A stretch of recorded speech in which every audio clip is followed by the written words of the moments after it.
Hi, this is Dennis with Second Chance Tackle. Today we're going to be working on replacing a bale wire that's been badly bent on a Penn Battle II 4000 sized fishing reel. This one's had a lot of action. You can see how the bale's been all scraped up.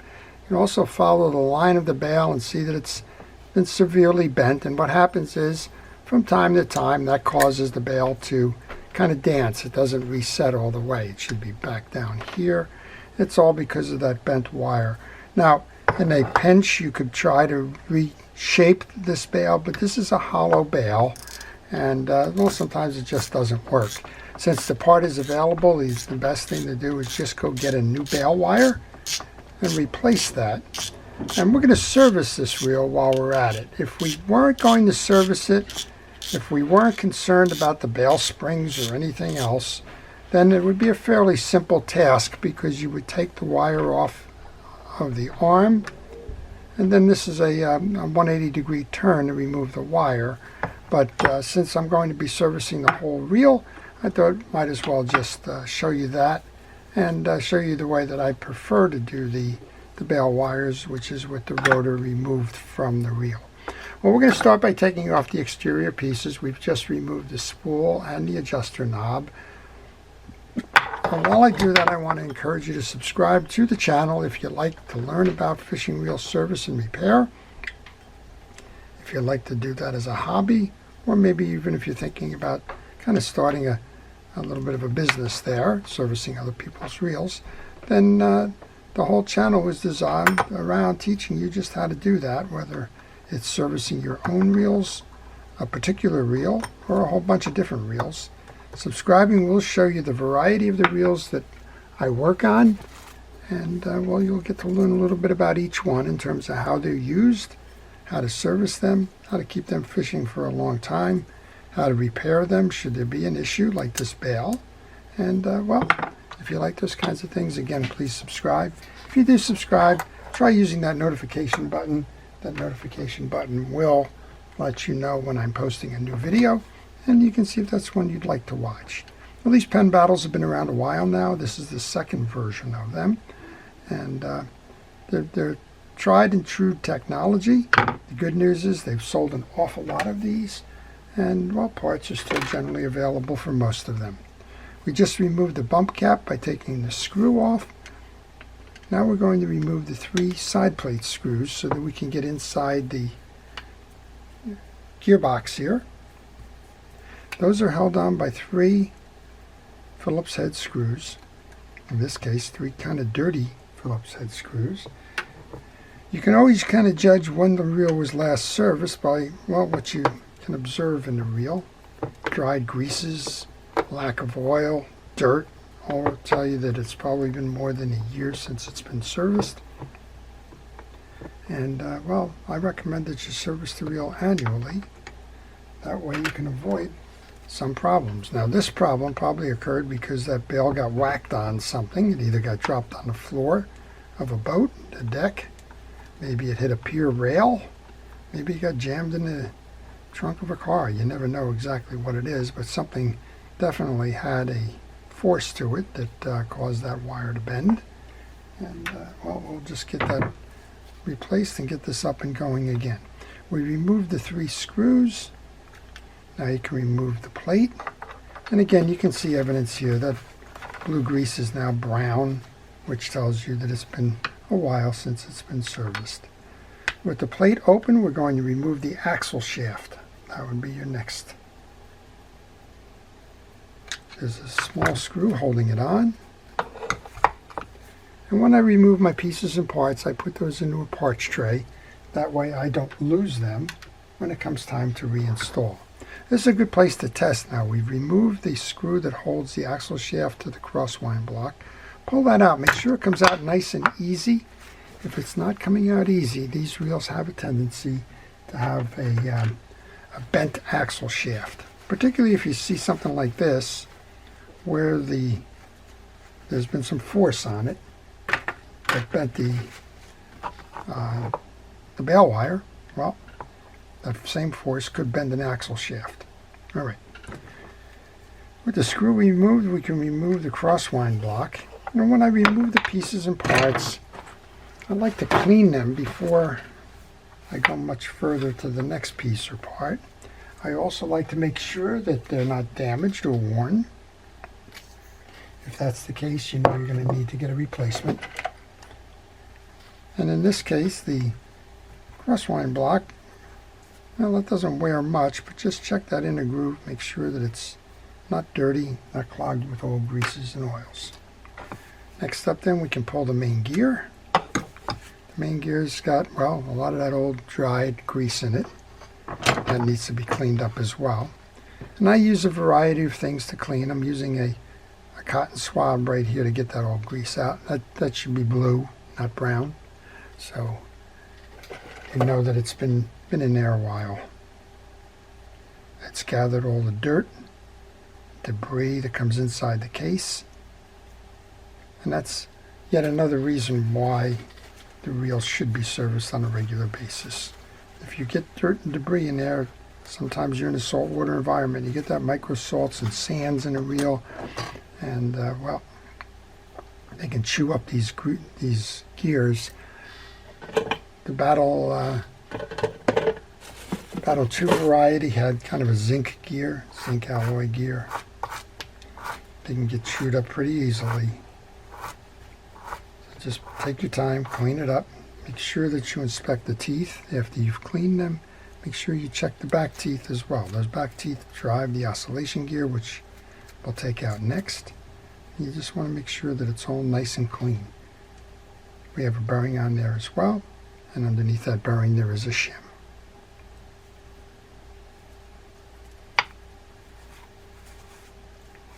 These are rubber sealed bearings, but oil can get in. Shim goes on before you put that. Actually, in this case, we have two shims. Shims go on before you put the bearing back on. I just had somebody send me in a reel that wasn't performing quite right. They had it apart. Said something's not feeling right. They put the shims on the outside, not the inside. All right, we just put the bearing back on there. Now we'll remove the crosswind block. That's going to provide the oscillation. That will move the crosswind block up and down. This is the crosswind gear. We'll pull through on that just like we did with the other. I'm using a hard bristle brush. You can use like a toothbrush or anything that goes along that way. All of this to replace the bail wire, but I prefer when I have to clean up a reel completely that not only do I do the piece that's broken, in this case the bail, but do the full service of it. And again, when I do the full service of it, it just makes sense for me to take the rotor off and avoid a wrestling match. Okay. To take the rotor off, there's a tie-down clamp and a nut. So we'll take that screw off first. Looks like this rotor nut is already loose. You can take that off by hand. I'm not sure that's a good sign. Take the clamp off, put that with the screw that was holding that down. Take the rotor nut and put that in there. And there is also a plastic ferrule inside the pinion gear here. You may find that that comes off. And again, another telltale sign of what's going on here. That's all sand. That shouldn't be there. So there's probably a story to tell about what and why and how this reel got a bent bail, and that story goes beyond just the fact that the bail is bent when you look inside and see the sands. When you look inside and see sand here, you know you've got sand underneath the rotor as well. And you want to do your best to clean that up and out. It'll only impact performance somewhere down the line. Let's go. Two little greens here that just don't want to come away. Now if this really got bad and I couldn't make the progress on it, then I would put it under a water tap first, and maybe even into an ultrasonic cleaner if that didn't work, but we've got it all the way here. That tells me that there's sand under here, which there is. I gotta imagine when you're cranking this reel that it all kind of sounds kind of horrible. should have all kinds of greases and the like in there. That shim that I just pulled out belongs on top of the rotor or pinion gear here. I put that there for safekeeping. I'm going to use the water on this one. It's having a little bit of difficulty getting the sands and debris out of this, so we'll be right back. Okay, we're back. We've cleaned the inner cavity, but this is another reason why I like to take the rotor off when I'm working on the bale, because I will guarantee you with all of the sand in here, there's sand in the spring cavity there. So let's go ahead and take that off, show you how the top end of the bale is removed first. You unscrew the piece that's being held on in the bale arm. Good place to take pictures. You're going to remove the screw. Underneath that there is a washer on the inside of the bale arm.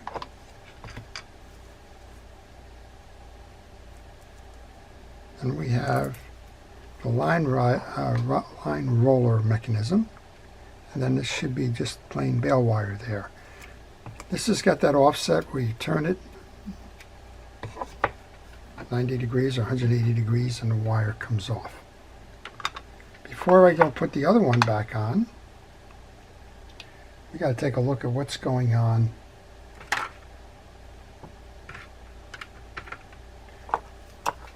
with the trip, because I believe that we're going to find sand and dirt and a bad spring in here. When I ordered the bale wire, I ordered the spring. You never know if the bale's not closing all the way because the spring is worn, or the bale is worn, or both. Spring comes off. The shield should come off now. Let's remove the arm. When you're working with bale screws or any screws, make sure that your screwdriver fits snug in the slot of the screw itself. If you use something that's undersized, you risk flaring that up and, well, making it impossible to tighten up later. Okay, that's off. Now we can remove the arm. Now we should be able to remove this. Yeah, we have a lot of dirt and debris in here. So we want to remove the pieces for the bale arm. Clean those.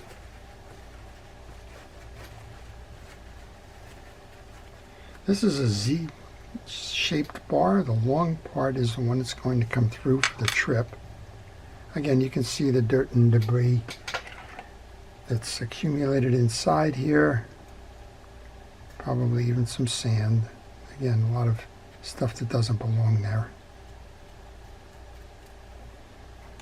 What I'm going to do, I'm just going to use a little bit of penetrating oil to kind of help loosen some of that up.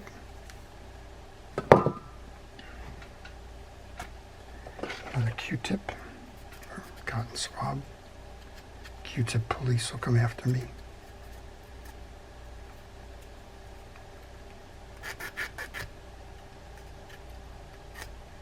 So I'm just picking out some final dirt here.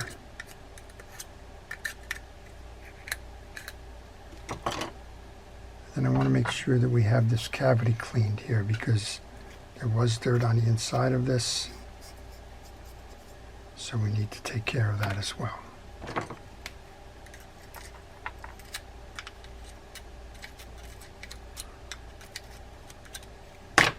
When sand gets in a reel, it gets everywhere. So if you've got a sanded reel, you need to make sure that you clean it all out. All right, we've got that good. All right, here's how you reassemble. Take the long end of the metal bar that comes underneath here. We're going to replace the spring.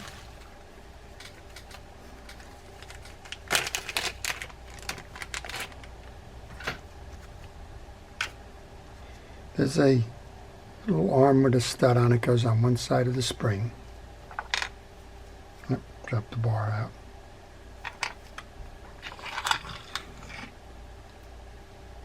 Bring the bar in. There's a hole in your bale arm right here. That's going to be where the stud goes. And you can do this one of two ways. You can load the piece in here, then load up and on, or you can put the spring in first, which is what I generally try to do. Spring rests on that ledge. With that in, push down to set this. And that's how it will be set for your piece. I'm holding on obviously because that screw needs to go back in.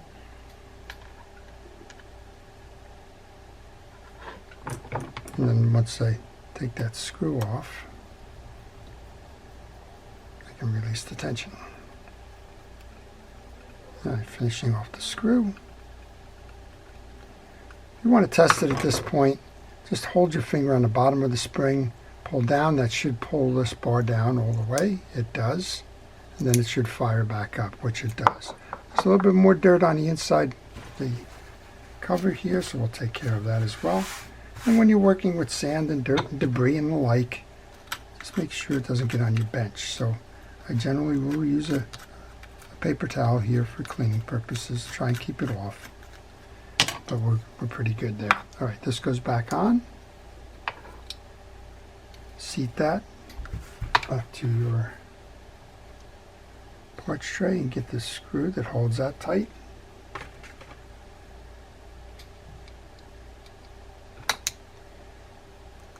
And we can install the bail itself, the new one.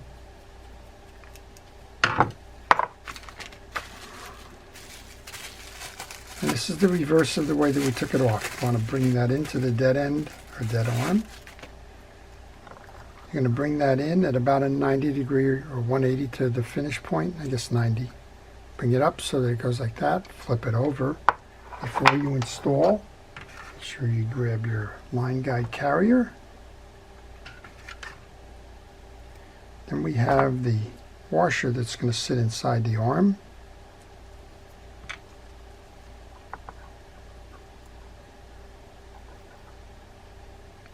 And now we can put the screw in from the other side.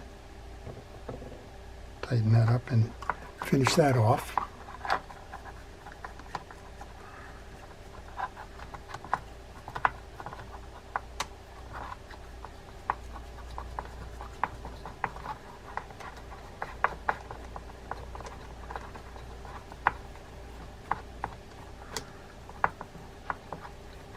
It's a long thread on that screw, don't panic.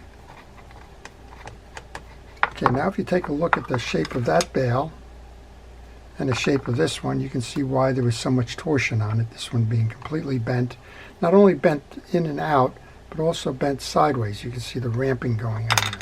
This one should have a nice, easy clip to it now, which it does. All right, there's one more piece that we have to service before we put the rest of the reel back. So let's do that. There's a pinion gear assembly here. It's held on by 3 screws.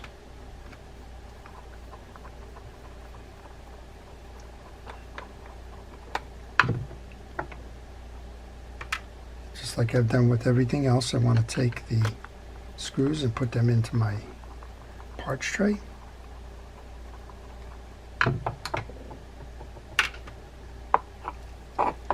Remember, we also had this shim washer, which is going to sit on top of that bearing. I'll take that off at this point. That was the one that got stuck to the bottom of the rotor.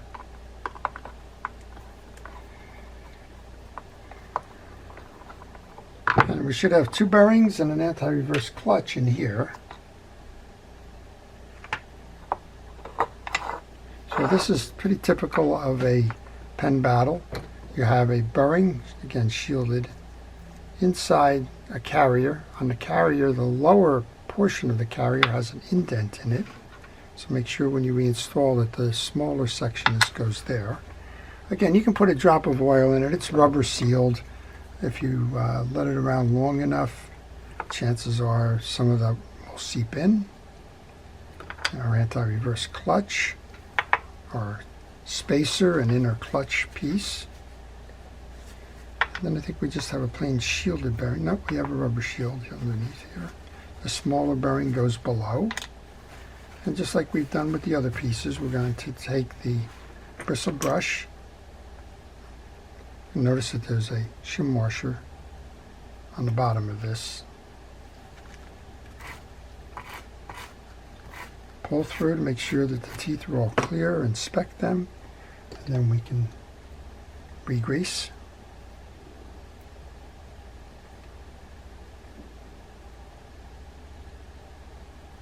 Okay, we've re-greased. The small bearing goes on.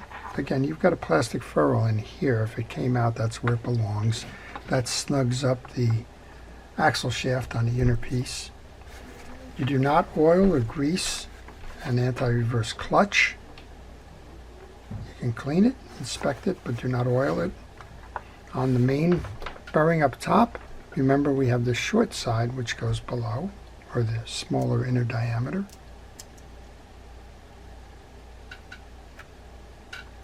That's that cavity. That assembly is complete. Cavity over here. Make sure that you clean that out, especially since we saw the evidence of the sand. And now we can reinstall that. There's a bearing on the back that did not come out with the main gear. Just drop some oil on that.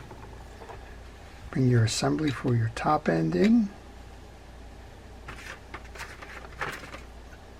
Next up is the retention ring. We have those 3 small screws. This always gets interesting with me. See how many times we can drop these before we get them seated. We don't play well together. I think they're making it too easy. Okay, before you tighten that down, make sure that the other 2 are aligned with the holes. Those of you that ask, this is a size 1 Phillips head screwdriver. Seems to be very versatile in real repair.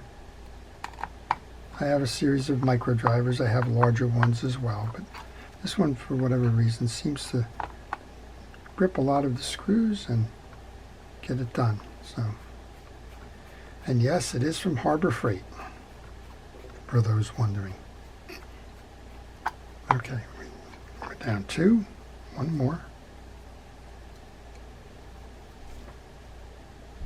It has a magnetic tip on it, but the magnetic tip does not help all that much because most of the screws and many of the reels are stainless steel.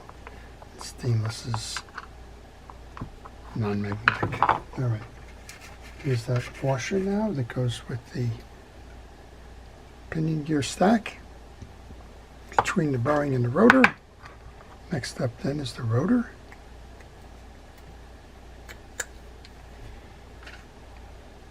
And the rotor nut.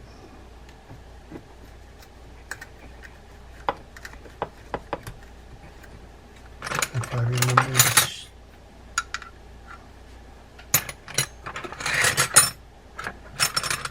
Looks like we have a 12 millimeter nut here. Tighten that down. That wasn't all the way tightened down. I don't understand why. Spin it, make sure that it spins nice. This one's spinning just as it should.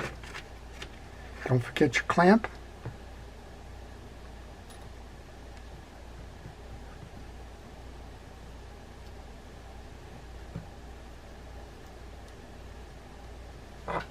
And we have a set screw that goes with that clamp as well.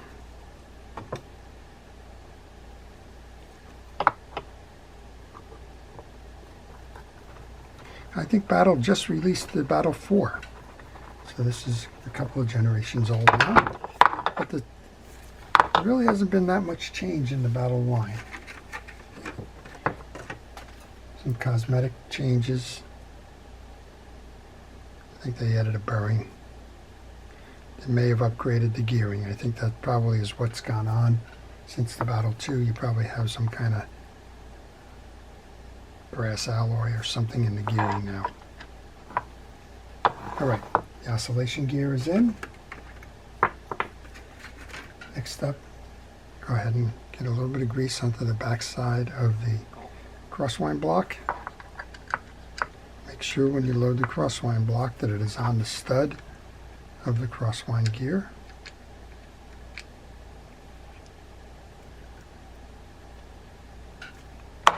And we want to get grease onto the teeth on the back side that drives the oscillation gear, and onto the main gear, which is going to spin the rotor around.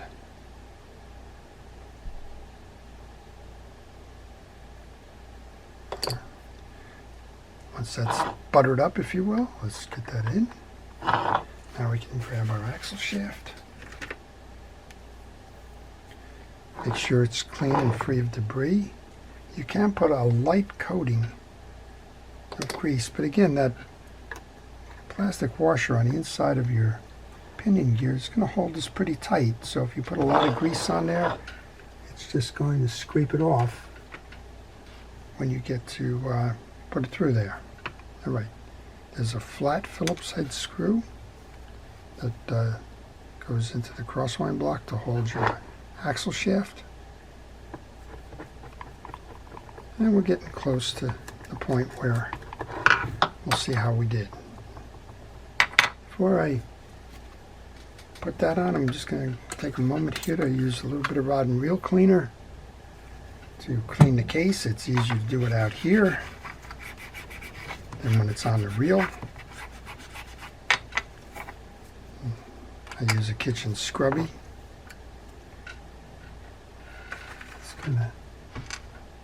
Will help you get rid of the scales and the film and the stuff that kind of accumulates on the body of a reel. Now we get the 3 screws. The 3 screws are in a triangular pattern, so it really doesn't matter which one you put, where, when. Just put them all in, make sure that they're tight.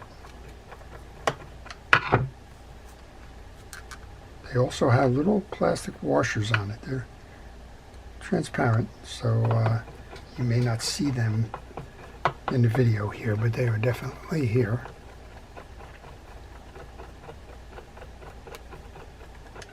One more.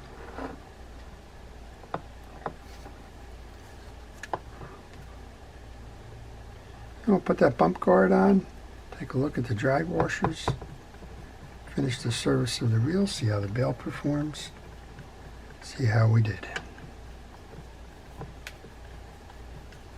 All right, all of those are done. Bump guard goes on next.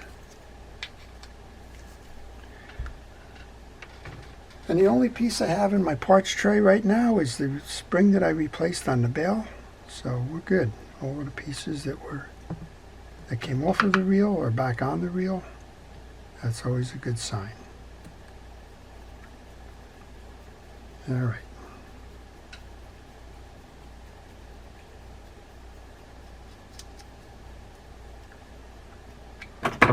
You take a moment and put a drop of oil onto the arm here, which is a collapsible arm. The handle goes in by turning it in the direction that you retrieve the line. This is a either side reel, so if you want to switch the sides, just remove the screw cap over here, reverse the handle. All right, let's just take a look at what's going on inside here. And I particularly want to do this because you know that we saw sand below. All right, these are the older style, I believe. No, they're the new style. Okay. These are the Penn HD100 washers, and they use the 4-prong drag washer as the eared washer in the stack. Make sure you clean up any of the old dirt in there. The dirt will affect the performance of the drags. Okay, we can reinstall that. You can put these in wet or dry. They're a hybrid gear or drag washer, and it's Penn's version of a carbon fiber drag washer. Okay, metal goes in next. They alternate. There's only 2 of these. This is less of a drag system than you would find on the bigger reels, but I imagine that the max drag on this is probably about 12 pounds maybe. Okay, the 2 washers are in. The spring clamp goes back in. There's a groove that it fits in. Just start it on the one side, walk it around. Most of the time you can do this by finger pressure. You don't need any special tool to put that back in the ring. Sometimes you'll find a ring is very difficult to work on. You may need an assist from a pliers or something. All right, underneath we're in good condition with the spool, and that was the change between version 1 and version 2 of the Battle. The spool went to a kind of a bullet hole approach on the outside, and while that let water bleed out from there, it became much more effective. All right, we're struggling a little bit with the reinstall alignment on the washers. So I just turn it around to get them lined up properly. Then it goes on nice and easy. Our adjuster knob goes on next. Tighten it all the way down, make sure that it holds.